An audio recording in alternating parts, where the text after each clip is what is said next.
How could a tiny, war-torn strip of sand and stone become the flashpoint that reshaped the global order for the next half-century? The roots of that conflict stretch back to the late 19th century rise of Zionism, a nationalist movement championed by Theodore Herzl and later by Chaim Weizmann, which urged the mass migration of European Jews to Ottoman Palestine. By 1917, the Balfour Declaration, Britain's promise of a national home for the Jewish people, while simultaneously pledging Arab self-determination, had already sown contradictory expectations among Jews and Arabs, setting the stage for a contested future. The Ottoman Empire collapsed after World War I. The League of Nations granted Britain the mandate for Palestine, and Jewish immigration surged from 60,000 in 1919 to over 400,000 by 1939, driven by rising anti-Jewish persecution in Europe. The Arab Revolt of 1936–1939, led by Hajj Amin al-Husseini, reflected deepening resentment, while the British White Paper of 1939 capped Jewish immigration at 75,000, a policy that could not curb the desperate flow of refugees escaping Nazi genocide. The Holocaust's horror intensified international sympathy for a Jewish state, yet the United Nations Partition Plan of 29 November 1947, Resolution 181, proposed a 55% Jewish, 45% Arab division of the land, allocating Jerusalem to an international regime. The plan passed with 33 votes for, 13 against, and 10 abstentions, but Arab League leaders, including King Abdullah of Transjordania and President Gamal Abdel Nasser of Egypt, rejected it outright, arguing that it violated the principle of self-determination for the Arab majority. On 30 November 1947, violence erupted in Jerusalem's Old City as Arab mobs attacked Jewish neighborhoods, prompting the Haganah, Irgun, and Lehi militias to launch coordinated reprisals. Within weeks, over 1,000 casualties were recorded, and the United Nations Special Committee on Palestine, UNSCOP, sent observers to document escalating clashes, marking the first international monitoring effort of the conflict. The British withdrawal on 15 May 1948 left a power vacuum. The nascent Israeli Defense Forces, IDF, formed from disparate paramilitary groups, inherited a cache of British weapons, including 30mm anti-tank guns and a modest fleet of aircraft. Simultaneously, neighboring Arab states, Egypt, Transjordania, Syria, Lebanon, and Iraq, mobilized roughly 70,000 troops, each hoping to fulfill pan-Arab aspirations and prevent a Jewish enclave on the map. The first major battle unfolded on 15 May at the road to Jerusalem, where Israeli forces under Moshe Dayan's command defended the vital supply corridor from the coastal plain to the besieged city. Their success in holding the road for 3 weeks bought time for massive airlift operations, which delivered an estimated 100,000 tons of food, medicine, and arms, largely via clandestine C-47 flights from Czechoslovakia, marking the first Soviet-supplied aid to Israel. While Israel fought for survival, the United States, still defining its Cold War stance, recognized the new state on 14 May, a move that outraged the Arab world and cemented Israel's alignment with the West. Conversely, the Soviet Union, eager to expand influence, extended diplomatic recognition on 17 May and supplied arms through Czechoslovakia, thereby inserting the superpowers into a regional dispute that had previously been a colonial legacy. The war's turning point came on 20 July, when Israeli forces launched Operation Dani, capturing Lydda and Ramel, displacing an estimated 50,000 Palestinian civilians in what became known as the Lydda Death March. The operation not only secured the road to Jerusalem, but also demonstrated Israel's capacity for rapid, coordinated offensives,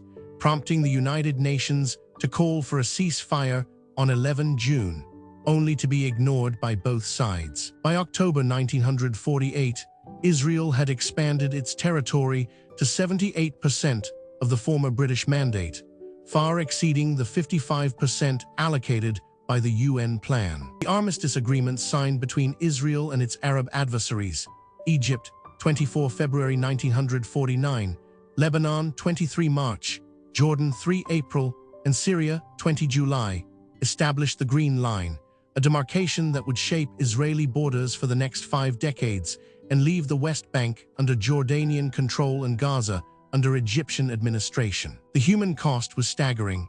Approximately 700,000 Palestinians fled or were expelled, an event they term al-Nakba, while around 15,000 Israelis, both combatants and civilians, were killed. The refugee crisis generated the first large-scale stateless population, prompting the United Nations Relief and Works Agency, UNRWA, to be founded in December 1949, a bureaucratic institution that would become a permanent fixture of the Middle East. The war's outcome reverberated beyond the region. The United States, having supplied $100 million in aid to Israel by 1950, cemented a strategic partnership that would evolve into the most robust bilateral relationship in the world. In contrast, the Soviet Union's early support for Israel soured after the 1956 Suez Crisis, when it shifted its backing to Arab states,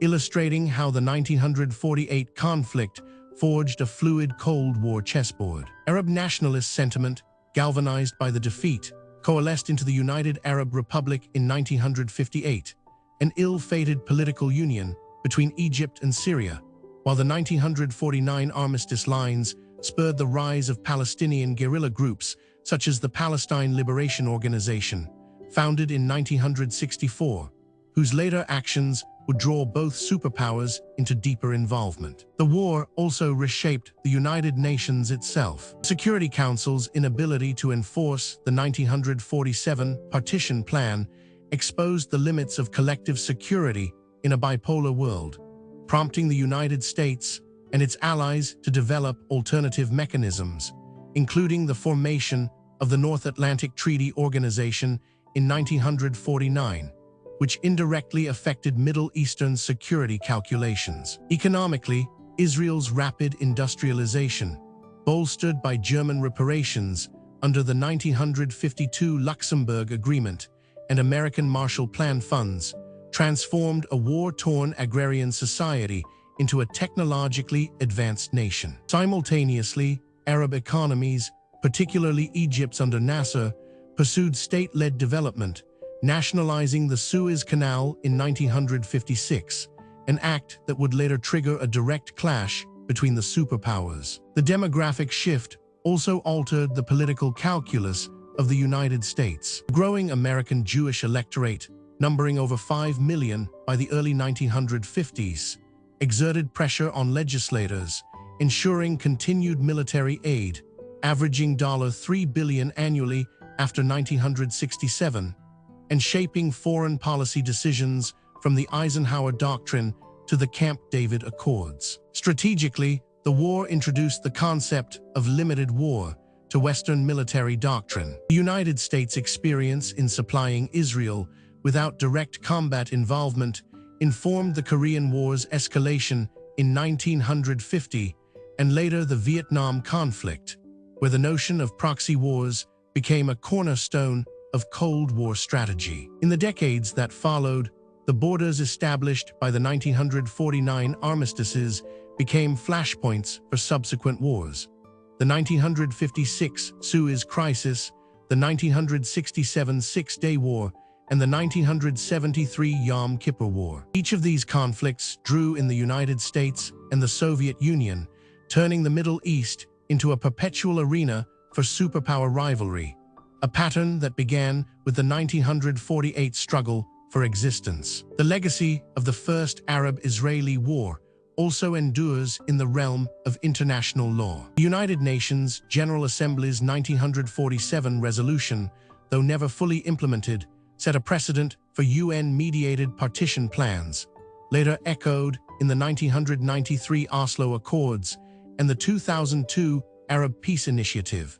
both of which reference the principles first articulated in 1947. Culturally, the war forged a collective memory that still shapes identities.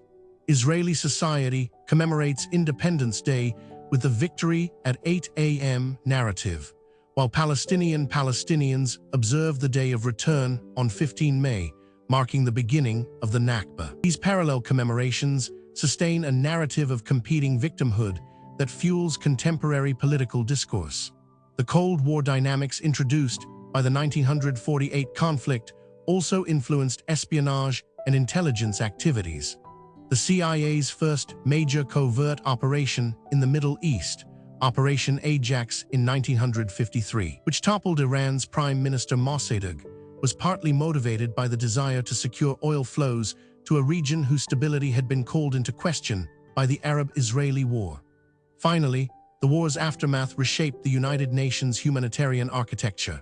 UNRWA mandate, renewed annually, has become the longest-running refugee assistance program in history, providing education, health, and relief to over 5 million Palestinian refugees, a testament to the enduring human consequences of the 1948 conflict.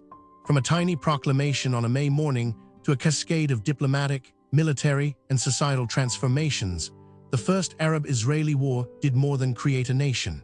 It forged a new axis in the Cold War, redefined superpower engagement, and laid the groundwork for a protracted struggle that continues to shape global politics. The echoes of 1948 remind us that the borders drawn on a map can reverberate through generations, shaping the destinies of peoples and the strategies of empires alike.